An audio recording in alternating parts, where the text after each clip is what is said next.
Hi everyone, I'm Maria Katrina Dayrit, and I will be presenting on synchronous and asynchronous communications and microservices. Several groups have already reported on this, but being someone without any tech background, I thought I could simplify these concepts further and make them easier to understand. So in this presentation, we'll discuss the features of protocols used in synchronous and asynchronous communications in the context of microservice architecture. Then, we'll explore the most significant differences between the two, including the benefits and potential drawbacks of each. So let's start with synchronous communication. Synchronous communication between microservices involves a one-to-one interaction where the requesting service needs to wait for a response before it can proceed. In this type of integration, microservices are connected through APIs. So calls can't be made to or received from an unexpected service. Receivers know the senders in advance, expect the call, and are ideally always ready to respond. Common examples of synchronous communication are applications that use RESTful APIs and exchange data using HTTP or HTTPS. Using HTTP or HTTPS, the caller is locked and processes are blocked until a response is received. To make this concept easier to understand, imagine a cookie seller named Annie. Annie bakes at home and sells to the tenants of an apartment building. She heads to Unit 1, and Mark is already waiting to receive and pay for cookies. The transaction is super easy. Annie then heads to Unit 2. She knocks on the door, and Jessica soon answers, takes her cookies, and pays for them. Another easy transaction. Then, Annie heads to Unit 3 and knocks on the door. It seems Matthew isn't home. Now, Annie is just going to wait at the door until Matthew is available to take his cookies and pay for them. Now, think of these transactions in the context of microservices. For example, the service that handles shipments needs a go signal from the payments processor before they can package and send out products to customers. If the payments confirmation is readily available, the transaction is smooth. But if the shipments provider calls for a go signal and the payments confirmation service is busy doing something else, the shipments provider is left hanging. This is the nature of synchronous communications. Synchronous communication design offers many distinct benefits. First is that it simplifies tasks. It doesn't require sophisticated modeling to design and test. And the task of debugging is simpler because it is easy to identify and isolate the problem. Second, it responds immediately. Services are designed to answer calls immediately because the consequences of delays are apparent. Third, it ensures execution.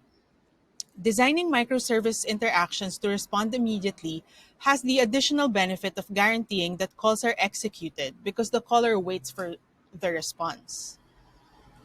And lastly, it guarantees order of operations. One step has to take place before the next one can proceed, so processes are guaranteed to be executed in the required order. Although synchronous communications offer many important advantages, it also comes with critical disadvantages. First, it causes inefficiencies because it is limited to one communication and involves a blocking interaction. Second, it requires higher service availability. Both the caller and the recipient need to be available at the same time. Third, it demands consistently low network latency. The lack of a fast and reliable network connection will lead to failures. Fourth, it involves more resources. Waiting for calls and responses unnecessarily uses up resources on both the client and the service side. Fifth, it leads to scaling challenges. Bottlenecks caused by inefficient interactions hinder massive scaling. And lastly, it results in tight coupling. Services are dependent on each other to perform their specific functions.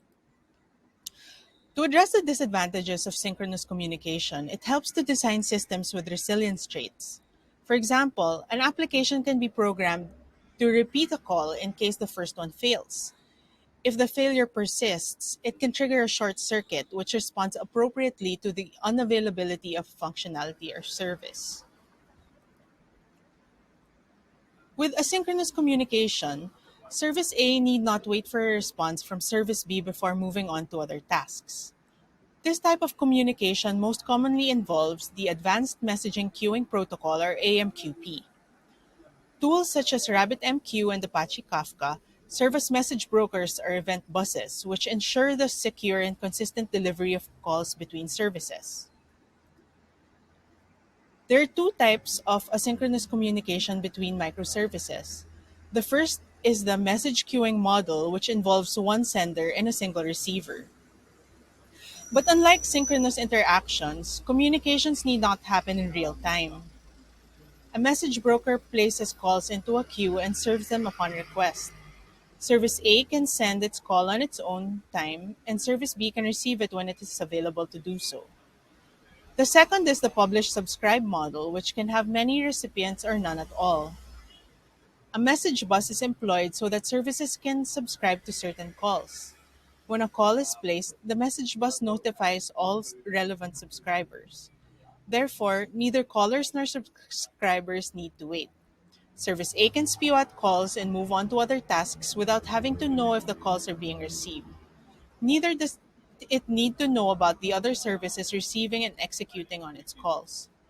In this case, Annie can just keep delivering cookies to Jack the concierge. Jack is then responsible for delivering the cookies at the most appropriate time for each customer. Every customer is then responsible for sending payments when they're available to do so. This way, Annie is free to come home and bake more cookies or deliver to another building altogether. Ultimately, she is more productive. Going back to the microservices example, the payments confirmation service can just send out notifications every time a customer pays on the e commerce site. Every service that needs payment confirmation can just subscribe to notifications, which will be delivered by the message bus. In this case, no service will need to wait on each other to call or respond. Regardless of the model, asynchronous communications protocols offer several advantages.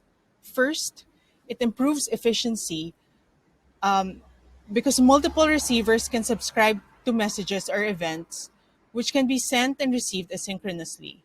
This eliminates thread locks and bottlenecks that slow systems down or lead to failure. Second, it supports massive scaling. Because microservices need not communicate directly, applications can scale horizontally and add features much more quickly. Third, it frees up resources. Eliminating the need to communicate in real time frees up both client and server resources. These systems will typically require less bandwidth. Fourth, it is more resilient. Asynchronous protocols are generally more tolerant of increased network latency and are better able to cope with the unavailability of resources. And lastly, it encourages loose coupling. Microservices communicating through asynchronous protocols are much more autonomous because they don't need to keep waiting for each other's calls and responses.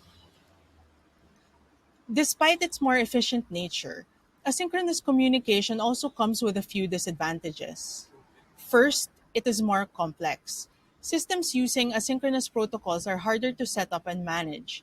Debugging is especially more difficult because it is harder to identify or isolate a specific problem. Second, execution is not guaranteed. Services can keep publishing calls without knowing if they will be executed on or if there are even any subscribers. Third, there's no predetermined order. Services receive and respond to calls on their own time, so order is not guaranteed. And lastly, it involves an additional service to manage. The message broker will be an additional service that needs to be integrated, managed, and maintained. So, is one actually better than the other? Synchronous communication is the simpler of the two types. Using synchronous protocols like HTTP or HTTPS on REST is easier to set up and debug. However, its simplicity is also its primary disadvantage. Because every service needs to wait for a response before it can proceed with the rest of its tasks, the system will inevitably experience congestion and failures. In contrast, debugging on asynchronous protocols like AMQP is more difficult. Setting up inter-process communications is much more complex and involves having to integrate yet another service.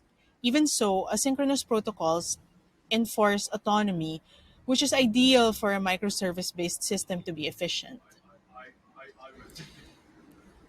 Given the widespread use of HTTP or HTTPS, there will always be a place for synchronous communications and microservices.